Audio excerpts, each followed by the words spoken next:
means that global politics and issues move so fast that it becomes increasingly harder and harder for people and well-intentioned people who want to vote and do the right thing, who want to participate in their democracy, have trouble keeping up.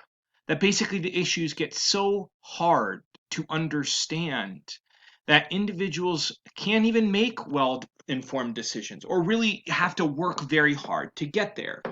Obviously, that's where schooling comes in, right? And in theory, all of you participating in this class and other classes at Atlas are going to find yourself far more capable of keeping up with this increasingly complex world and understanding nuanced and challenging issues in a way. But, unfortunate for our society, the quality of students that come out of Atlas are far above what is the normal like educated people in our country. And so um as our society has gotten more difficult, right? And the internet and the speed and like I use this metaphor when I talked about globalization when I was teaching world history, is that if I really wanted to, I could log online right now, find a guy in Mongolia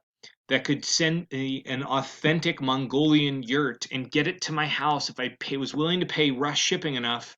Um, probably within 72 hours if I was really wanting it that badly. And so that speed and that interconnectedness and the ability to hop on a plane in 3 hours and be in Japan before tomorrow or early tomorrow morning means that the world is just difficult. It's difficult to understand, and it's not as black and white, good or evil, and simple as things used to be. And so that's a challenge to democracy because democracy relies on educated people to participate and cast their vote and speak their mind and get their voice heard on issues that the government is deciding on. And when these issues become so difficult to follow and understand, like truly all the nuance to them, then democracy begins to struggle. The second one that we see, and this is particular for American democracy, is that I've already told you that the participation rates in American democracy are some of the lowest in the world, right? We do not, for whatever reason, we do not, as Americans, participate in government compared to Canadians or, Japanese people or, people from Germany. They vote and they participate at much higher rates. And so, because our voting participation and um, citizen participation is so low, it means basically that those groups that do participate at high rates tend to disproportionately control the political agenda, the policy agenda. And as I told you, the easy one to focus on is older people.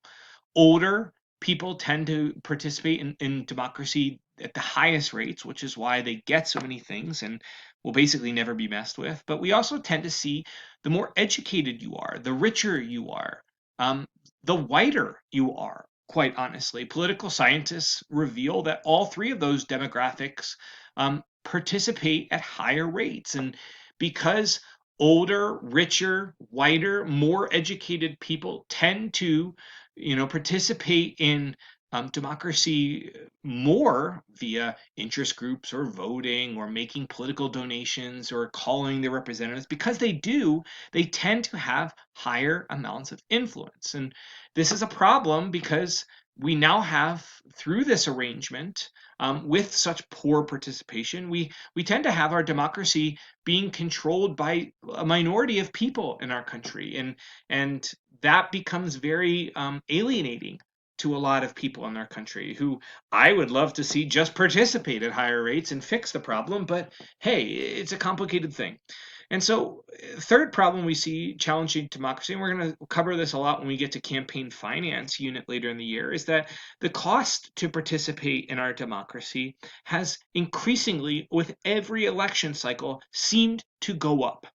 right? We looked at the 2008 election when Barack Obama first ran, and it was the most expensive election in human history at that point, right? We're talking hundreds of billions of dollars spent on that election for media ads and all kinds of things. And 2012 was more expensive, and 2016 was more expensive than that. And 2020 will again be the most expensive election in our history. And so as these campaigns get more and more expensive to get your voice heard, to get your message across, to activate voters, it basically forces candidates to either be independently very wealthy, who can pay for themselves, or to join something called political action committees. Again, that we're going to learn about a lot this year, but political action committees are essentially these organizations that raise money through donations, oftentimes secret donations, where rich people give a lot of money to these political action committees,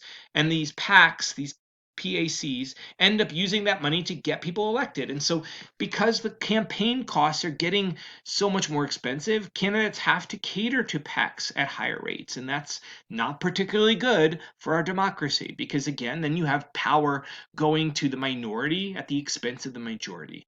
And then finally, we're also looking at a challenge to democracy is that there is a lot of different political interests these days. And so these competing interests, as I said, kind of in the hyper pluralist mindset, these competing interests are constantly kind of checking each other and stopping each other from being successful and suing and challenging. And that basically, as a result of this, we get what's called policy gridlock. And in policy gridlock, it's just like traffic gridlock. Nobody moves, right? Nothing gets done. It's stopped.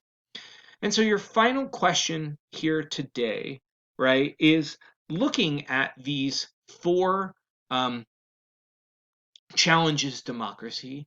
I'd like you to kind of think aspirationally. Think on your very best day what you intend to do, and what are some things that you could do in the next 10 years, right, to make at least three of these challenges um, less, right? That you could directly work against. I'm not saying you'll fix it, but what are like things that you could do to offset these challenges to our democracy? So we're going to finish with that question.